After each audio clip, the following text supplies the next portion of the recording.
Good morning, friends. I finished my day getting things done outside as much as I could. And what did I do just now with Tor? Oh, I lost my phone, found it, cooked some food, or heated it up, really. Actually, I should eat it while I'm talking. But I just wanted to mention, where did I put it? Okay, just odds and ends. A couple of thank yous that I really should just mention right now. And one is Catherine, who came just the other day for a soul print. Such a wonderful lady.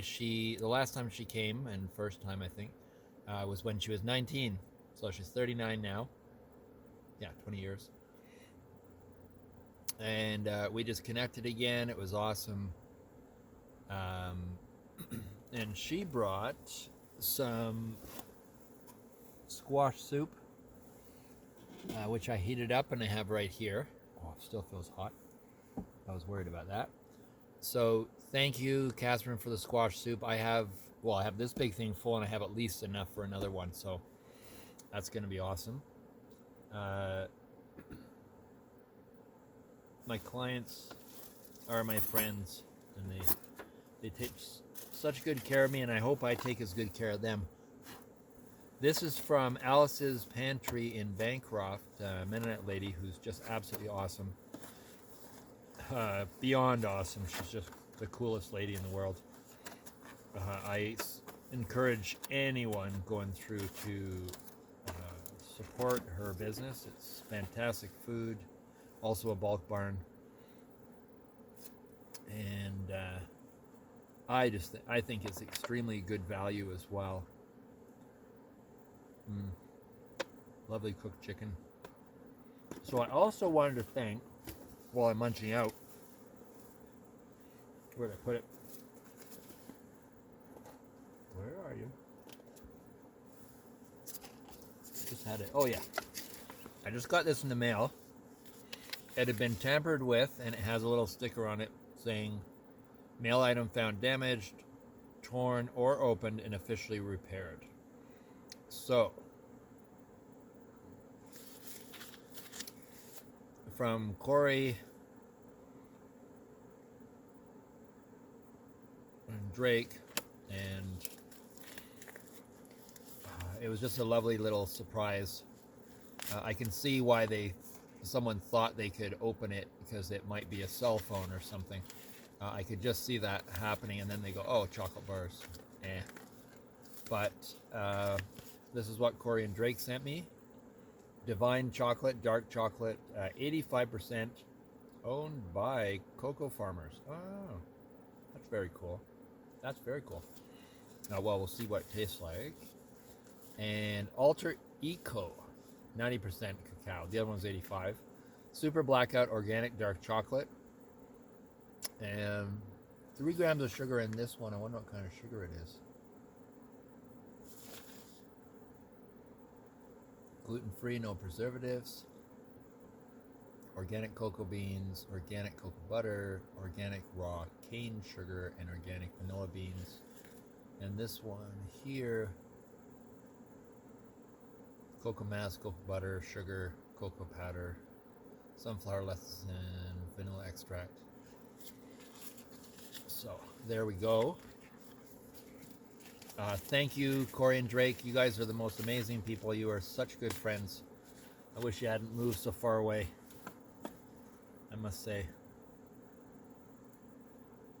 But everything happens for a reason. Excuse me for eating, but it's important, especially for me. I promised people I'd gain some weight. I think I'm at 142 or something when I weighed myself, so not bad. About average. So I have gained some. And I wanted to mention, I got a few little realizations earlier today in the evening, but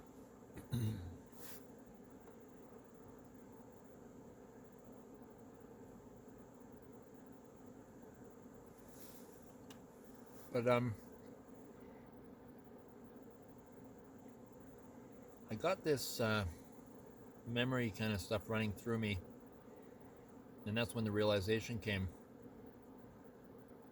of those moments where I personally, I don't know how to really put it, but feel fear. Things that aren't 100% rational why I feel that much fear. And what I end up doing is I put it off and I put it off. It's one of those things. I'm sure everyone has those things. But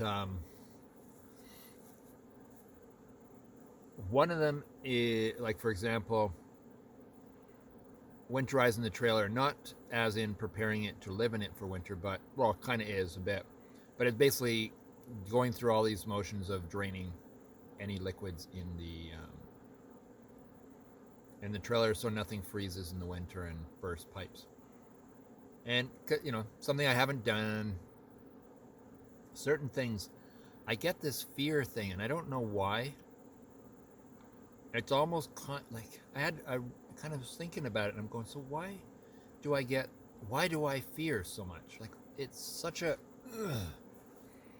and yet it's just such a, you know, all I have to do is look through the little instruction guideline thing and do what it says. Like, it's not a big deal, but some reason, and there's that's an example. Another one, of course, I'm sure many people have that, but especially right now, I feel like it's very PTSD kind of level, like quite acute.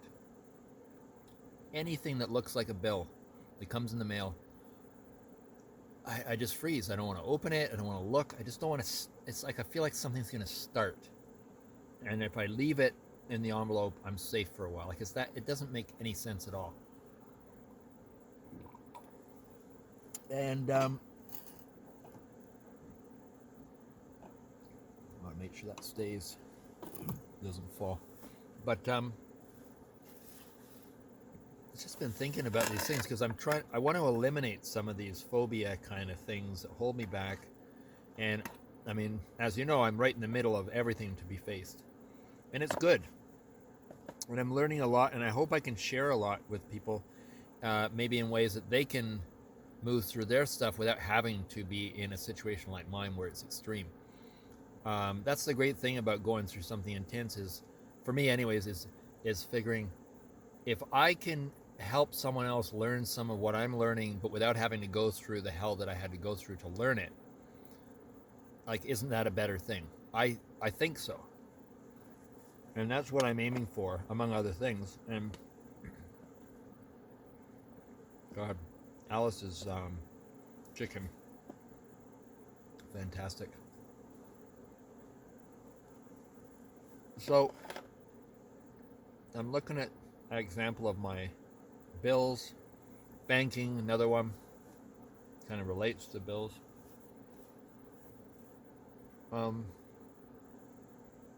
Odd little things that just put the fear of something in me, and I freeze. So I'm trying to get to the bottom of them, but saying trying to get to the bottom, it sounds like I'm forcing, and I that is what I'm trying to avoid. I'm trying to be intensely focused, strong determination, but I'm also trying to allow. I'm trying to let things organically, naturally happen, as opposed to pushing, forcing, shoving, bullying something, so to speak. So I feel like the way to properly work through something like this, heal, if you want to use that word, is to attune with it in some way, align with it, and train with it. So that entrainment should have an effect on its resonance and vibration It's not a two things, one pushing against another. It's not a mechanical device. It's an energetic thing. Hence, entrainment, that term, I think is about the best to use. And also, Stephen Harabuner's and many poets, the idea of the golden thread, which Stephen kind of took to the next level, is this thing, I've mentioned it in other videos, but I'll mention it again. The golden thread is this energetic something that's connecting to something you want to bring to you. It may not have even manifest in its full wholeness to you. You might just have an essence of it, but the golden thread is something that you, in essence, would be kind of pulling towards you. Obviously, it's an energetic thing. It's not an actual physical golden thread. So what you need to do in this case, Stephen pointed out, is you can't yank on it or it'll just snap. So hence, you can't force any of these things in this realm. And this level of healing, no mechanics helps you at all. So aligning and training, resonating, all these things is what you need to, I have found, I need to do.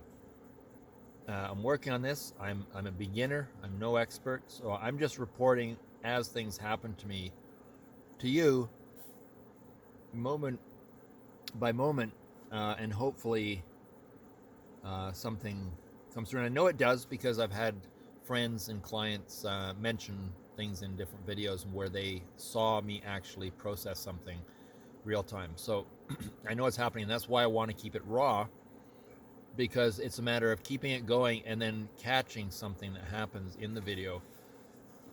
If I had editing, or when I have editing skills, I may go back one day and edit things to put something in a perfect little package to make it more obvious and evident to others. Alice's potatoes are absolutely amazing. Oh my God. So I recognize, so I mentioned the golden thread thing. That's bringing something into fruition, into existence, into manifestation. I would say from the field of all potentialities, generally speaking. It's both a physics concept and a sort of a Buddhist and other concept.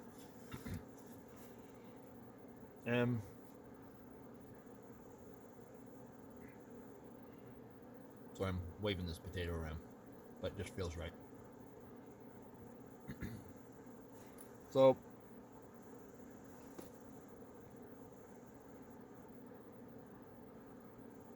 going back to my fear stuff, and I'm sure other people have these mechanisms, some people more than others, but what I know is when I was less aware of it, obvious, when I was less aware of it, I wasn't as aware of it. So that's kind of weird. But seriously though, I think this was happening all my life, but I didn't have the awareness to isolate the mechanism. It was just kind of part of me, and I just couldn't become aware enough. It's like trying to look at your eyeball. How can you? So developing this awareness, baby steps, and I want to try that soup. Oh.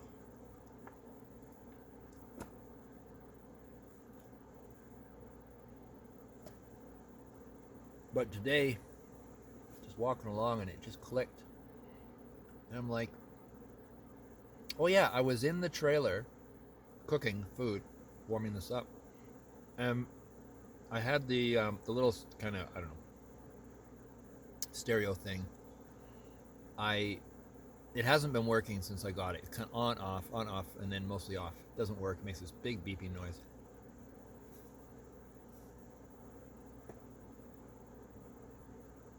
And it was part of what bothered me about the trailer, was these little things.